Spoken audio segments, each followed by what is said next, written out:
Meus amigos, no nosso filme dessa semana, gostaria de abordar com vocês uma questão que é mais abstrata, está por trás de tudo que a gente vem discutindo nas últimas semanas, mas que é extremamente importante, que é o tema da escravidão e da herança, da sombra que a escravidão lança, né, para a sociedade brasileira. Bem, como muitos de vocês sabem, enfim, a tese de que o Brasil não vem de Portugal, nem da corrupção, etc., mas que o ano zero do Brasil, né, da sociedade brasileira como a gente conhece, ela está escrita na escravidão, e não apenas isso, que a escravidão continua até hoje sobre outras formas, foi exatamente a tese central do meu livro A Elite do Atraso, né, que depois, enfim, teve uma leitura muito interessante na Tuiuti, depois em outras escolas, enfim, e que esse tema de que o Brasil decorre da escravidão, né, e não mais de Portugal, vem sendo um elemento com muita discussão, né? E eu gostaria de voltar a esse tema. Por quê? Olha, porque é um aspecto que, quer dizer, não só é extremamente importante para tudo o que está acontecendo agora, como eu gosto de explicar melhor também, né? Quais são as pré-condições para que a gente perceba, para além de uma mera palavra, não é para além de apenas dizer, olha, a escravidão, que afinal aqui a gente teve, enfim, quase 4 séculos, né, de escravidão, e óbvio que ela tenha deixado a sua herança, né? Então a gente pode dizer, estamos até hoje sobre o impacto, etc. Mas sem explicar como isso acontece e por que é a escravidão e não nenhuma coisa é o que nos define, né? Eu acho que tem 3 aspectos aí que era o que eu gostaria de dividir a nossa reflexão desta semana. Quer dizer, o primeiro aspecto ou seja, quando a gente diz que a escravidão é a coisa mais importante, né? A gente está tendo uma ideia nova sobre a forma como se dá a transmissão cultural. Porque normalmente a transmissão cultural da forma hegemônica, por exemplo, como ela é percebida no Brasil, ela é percebida como uma herança de sangue, fomos colonizados pelos portugueses, e aí então somos filhos dos portugueses aqui que se encontraram com africanos, etc. Não é isso? Como se fosse uma história da família, né? Entende? Quer dizer, a gente pensa transmissão entre sociedades, né? Cultural entre sociedades, como se fosse a mesma coisa de uma família que vai se reproduzindo, etc, etc. Como isso é a leitura do senso comum, ou seja, a leitura que as pessoas têm sobre, né, como a sociedade funciona, e a ciência, a pseudociência, no fundo, vai confirmar isso com coisas como, né, isso vem desde Portugal, etc, etc, e isso precisa ser visto. O que nós não somos criados por nenhuma herança cultural que venha pelas nuvens, pelo ar, ou muito menos pelo sangue. Isso não existe, isso não é assim que os valores, né, e os estímulos para o comportamento, que é isso que importa saber, são transmitidos. Esses estímulos e quem a gente é como ser humano, como a gente sente, como a gente vê o mundo, etc., isso é montado por instituições. Como assim instituições? Agora, vamos pensar na família. Quer dizer, que criança ela vai aprendendo, ela vai sugando, ela vai incorporando, né? É mais do que introjetando, é mais do que uma operação intelectual, porque ela é afetiva, emotiva, né? Ela vai sugando pai e mãe, né? E vai de modo pré-linguístico, né? Afetivo, emocional, né? Introjetando, incorporando essas figuras que são extremamente importantes, ou quem as representa, no caso de ausência de um ou de outro, né? A família, por exemplo, exatamente o exemplo da eficácia dessas instituições, né? A escola é outra, né? O ambiente de trabalho é outro. Então, são instituições que nos montam, né? E a instituição que existia aqui, desde o ano zero, era a escravidão, né? E como ela tendia a abranger, ela não era só econômica, ela tendia a abranger todas as dimensões da vida, ela vai influenciar a nossa vida em todas as dimensões. E isso implica você perceber as ciências sociais e a sociologia de um outro modo, como por exemplo, práticas institucionais e não desse outro modo, como hegemonicamente o Brasil vinha sendo percebido. Mas ainda não é a questão principal. A questão principal é como é que isso continua, porque isso é que é difícil de perceber. Que houve alguma escravidão antes, que ela teve alguma importância, ninguém nega. Agora, só que ela era sempre secundarizada em nome dessa tal herança portuguesa de personalismo, corrupção, patrimonialismo e essas bobagens todas que a gente já criticou várias vezes em vários livros e em vários filmes aqui. Então, eu não vou voltar a isso, né? Mas aí, a questão é, como é que continua, né? E, para defender a tese nesse livro, que eu já havia defendido em vários outros livros, muito antes desse, né, eu tive que fazer 2 estudos que foram extremamente importantes para compreender essa questão da escravidão para além de uma mera palavra. Qual foi? Os estudos do que eu chamei provocativamente de ralé brasileira, né? Ou seja, que é exatamente o estudo que vai mostrar a continuidade, né, da marginalização, da exclusão, né, muito especialmente dos ex-escravos, vai aí se juntar outras, né, nordestinos pobres, etc., né, pessoas aí de várias raças, mas que vai ter como centro principal os negros formalmente libertos, os ex-escravos, que vão montar essa classe.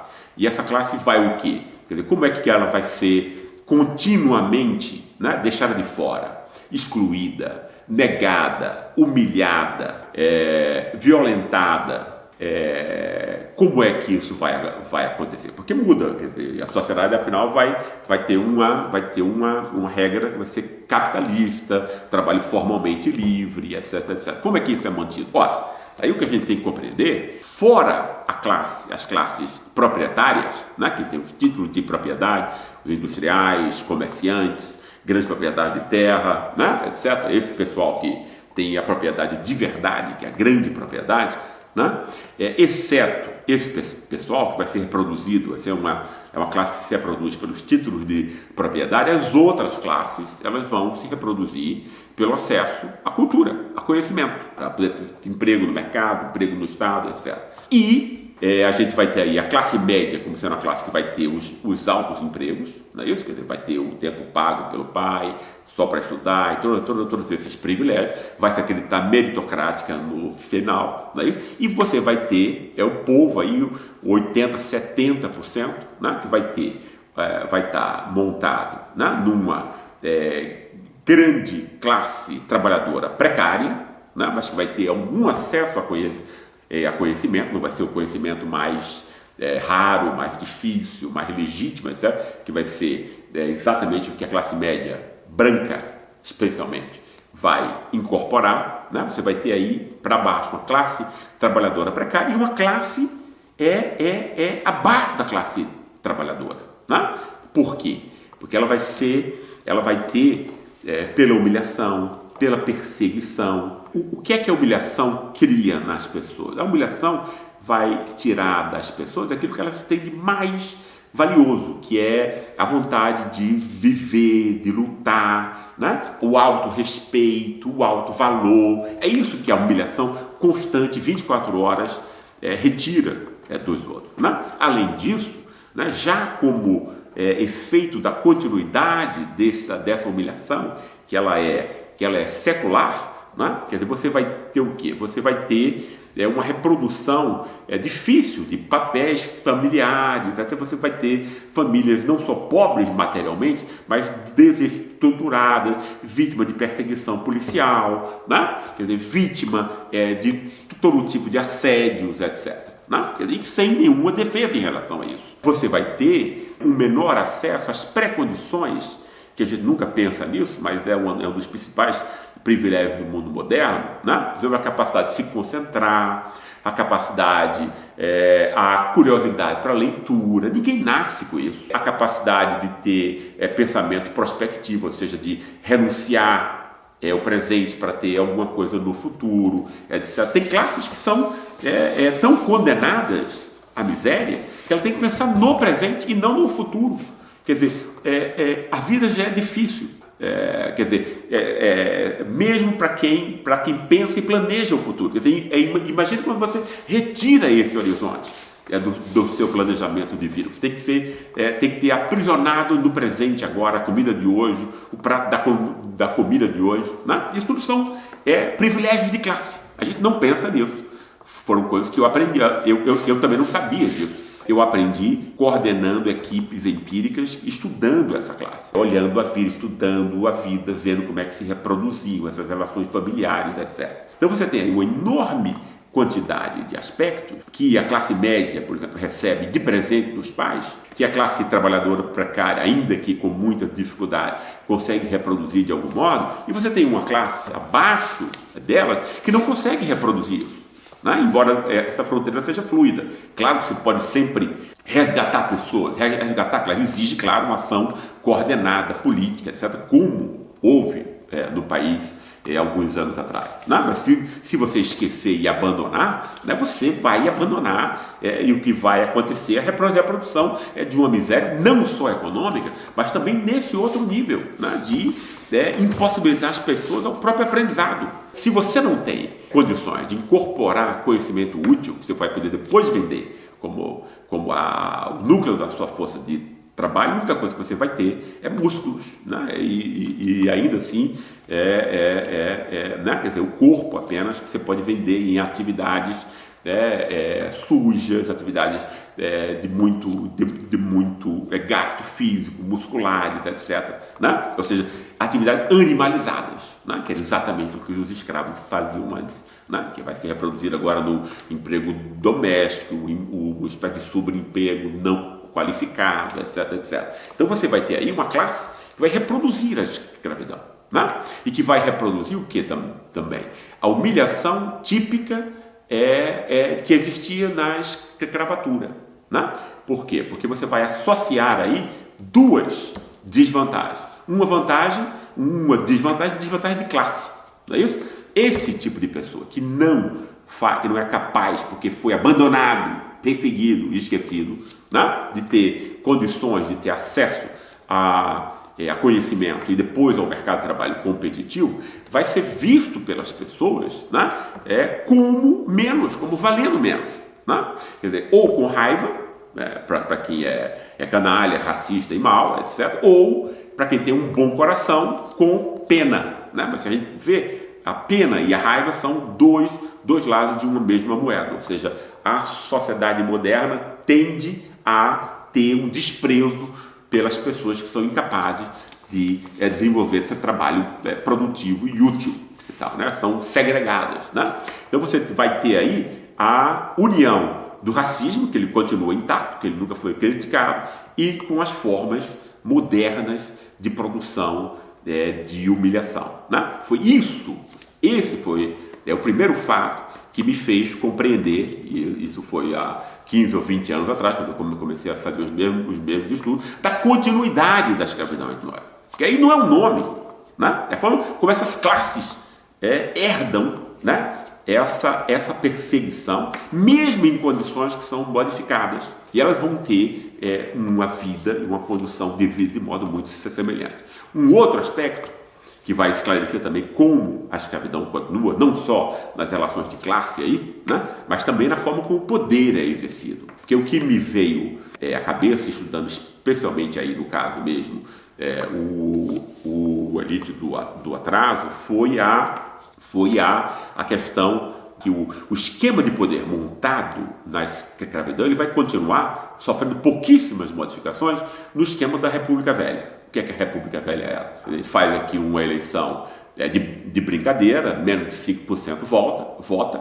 então a gente exclui a soberania popular, e a pequena elite, que já tem tudo, né? Já tem as indústrias, já tem as fazendas e tudo, fica também com o dinheiro do contribuinte, fica também com o Estado, porque é isso que a elite quer. A elite quer roubar o dinheiro do povo inteiro que está no Estado, não é isso? Como está acontecendo agora no governo Bolsonaro. Você não deixar nada para o povo, né, para a grande maioria do povo, para você ter isenção fiscal, ciranda da dívida pública, etc, etc. Né? Um esquema de corrupção, de transferência por juros altíssimos, etc, da renda dos trabalhadores para uma pequena classe. É isso que a elite quer: roubar o dinheiro do Estado e criminalizar a soberania popular. Isso já estava na República Velha, né? Getúlio vem e é a primeira inflexão disso. Quer dizer, depois, pelo Estado, né? Pelo voto, quer dizer, pelo voto depois, mas mesmo antes ele tinha sido recebido nos braços do povo, ou seja, pelo apoio popular. Vai ser com Vargas e um caso muito semelhante depois com Lula. Quer dizer, vão ser as duas grandes exceções para essa regra dessa elite, quer dizer, que se mantém como na República Velha. O que é que vai ser utilizado para criminalizar o voto popular? O tema do moralismo. Quer dizer, essa ideia foi ficando muito clara para mim com o tempo, que você interdita o racismo, diz que não existe racismo aqui, aí você substitui o racismo, porque racismo é coisa de canalha, não é isso?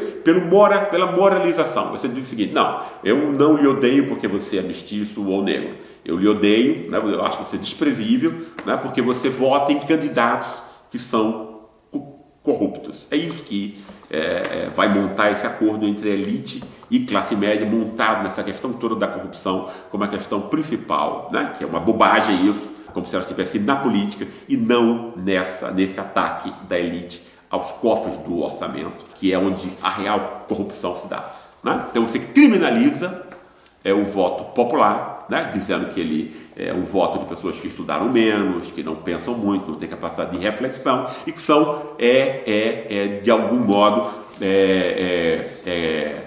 coniventes com a corrupção, né? Porque elegem pessoas que são corruptas, dizem, atacam-se, fizeram a mesma coisa com Vargas, fizeram depois também sem provas com Lula. A gente conhece essa história bem, né? Mas aí você tem o quê? Você tem uma forma muito similar, né, de uma ordem escravocrata extremamente excludente conviver com o sufrágio universal. Como? Você o criminaliza e o estigmatiza como corrupto, moralmente inferior, desprezível. Que aí você pode sempre, então, quando você tem um Vargas ou um Lula, você pode inventar um golpe de Estado, não é isso? Para depor esses caras. Então foram essas duas ideias: a forma da classe, né, como ela é mantida, como ela é perpetuada e reproduzida, não é isso? Ou seja, a estrutura social, e a forma da dominação político-social, ou seja, os dois aspectos principais, né, sobre como uma sociedade funciona, né, que me fizeram compreender como a escravidão entre nós, sob uma forma modificada, né, obviamente, porque ela tem que lidar com o sufrágio universal, ela tem que lidar com o trabalho formalmente livre, mas reproduzindo a mesma ignomínia, né, a mesma iniquidade. Eu gostaria, quer dizer, esse foi um pouco o aspecto de hoje, para que a gente entenda as bases históricas disso, e essa tese sobre a escravidão como o berço do Brasil, que eu acho extremamente importante que a gente possa criticar, né, como a questão principal, não é isso? E não a leitura anterior, hegemônica, que vigia antes. Eu fico muito contente também, obviamente que isso é uma ideia que não é mais minha, é uma ideia social e tem que ser assim mesmo, e que ela possa ser uma ideia que seja poderosa, de autocrítica, para que o país possa reconhecer a sua própria iniquidade e da injustiça social que ele reproduz. Um grande abraço a vocês. Até a próxima semana.